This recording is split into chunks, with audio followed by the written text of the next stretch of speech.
Buckle up, everybody, because today we are going deep on Samson Mow. Samson Mow. You got it. Okay. This guy has made some wild career jumps. Yeah, he has. From video games to, wait for it, national Bitcoin strategies. I know, right?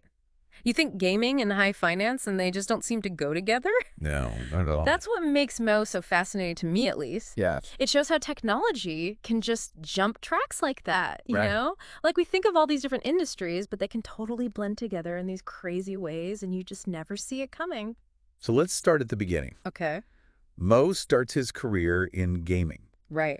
working with these huge names like Relic, Relic, yeah. part of THQ, Mm-hmm.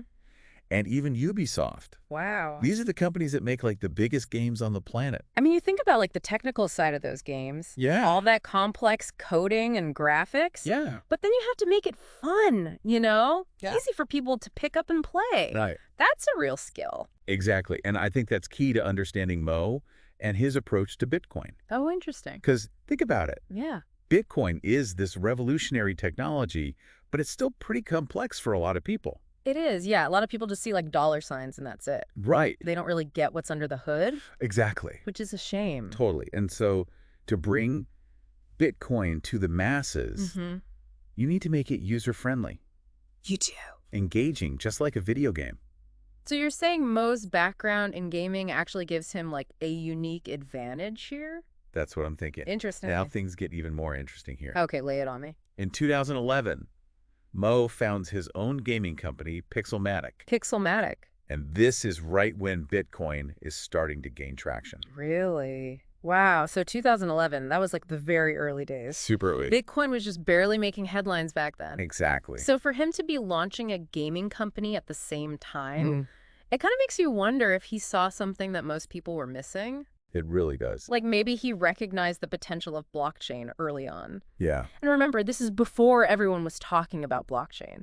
Yeah. Like before it was cool, it was still like this niche concept. Yeah. Most people hadn't even heard of it. Yeah. So for Mow to be making these moves, Yeah. it suggests he was thinking ahead, you know? Like he saw blockchain as more than just Bitcoin, as more than just a digital currency. He was seeing the bigger picture. Exactly. So then Yeah. fast forward to 2015, Okay. Mow dives headfirst into the crypto world. He went all in? He becomes the COO of BTCC, BTCC. which is a major Oh. Bitcoin exchange. Wow. So now he's not just like theorizing about Bitcoin anymore. No. He's like right there in the trenches. Exactly. He's at the heart of the action. That's a big move. It is. I mean, going from a successful career in gaming to leading a major player in the Bitcoin space, yeah, it shows real commitment, you know? He's putting his money where his mouth is. absolutely. And while he's at BTCC, he also becomes the chief strategy officer at Blockstream. Blockstream. This is another company at the forefront of blockchain technology. I know. Blockstream, they developed some really cool stuff. Yeah, they're doing some amazing things. Like what kind of stuff? Well, they actually created a game called Infinite Fleet Infinite Fleet. that uses Bitcoin. Whoa. A game that uses Bitcoin. Okay, I need to hear more about this. It's a perfect example of how Mow sees gaming and blockchain converging. Okay. It's not just about entertainment. It's about creating these new ways to interact with digital assets. So like you could earn Bitcoin by playing the game Exactly. and then use that Bitcoin in other online experiences. Exactly. That's wild. It's a glimpse into the future that Mow is working towards. A future where everything is interconnected. Yeah, where our digital lives are seamlessly integrated with our finances. I like it. So now Yeah. we come to Mow's current venture, Okay. JAN3. JM3. And this one is all about helping countries adopt Bitcoin. Wow, so he's gone from games to national Bitcoin strategies. I know, it's crazy, right? It's amazing. They even signed a memorandum of understanding with El Salvador El Salvador. to work on their digital infrastructure. Interesting. And this is where the concept of Bitcoin bonds comes in.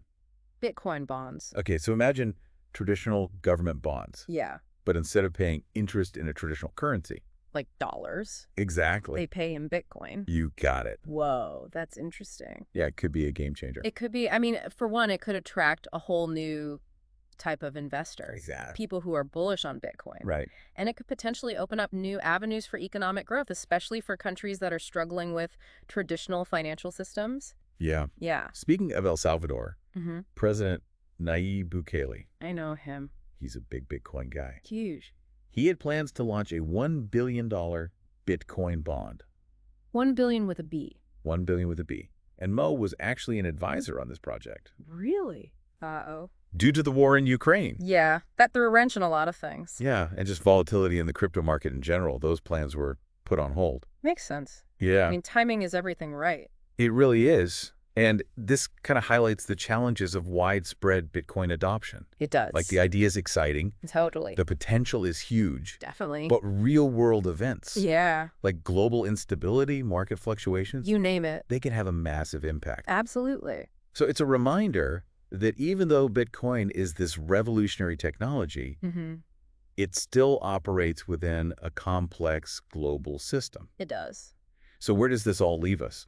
That is the question, isn't it? What does it tell us about the future of technology and finance that someone who started in gaming is now shaping national Bitcoin strategies? It's mind-blowing, to be honest. I know. I mean, it just goes to show how fast technology can evolve and how it can reshape entire industries. Yeah. Like, ideas that seemed like science fiction a few years ago are now becoming reality. Yeah, what seemed impossible is now possible. Exactly. So it really makes you think, if someone with roots in gaming is now advising nations on Bitcoin, what other unexpected shifts might be just around the corner? What other crazy combinations are out there just waiting to be discovered? Exactly. It's exciting and a little bit scary all at the same time. I agree. Thanks for joining us on this deep dive. My pleasure.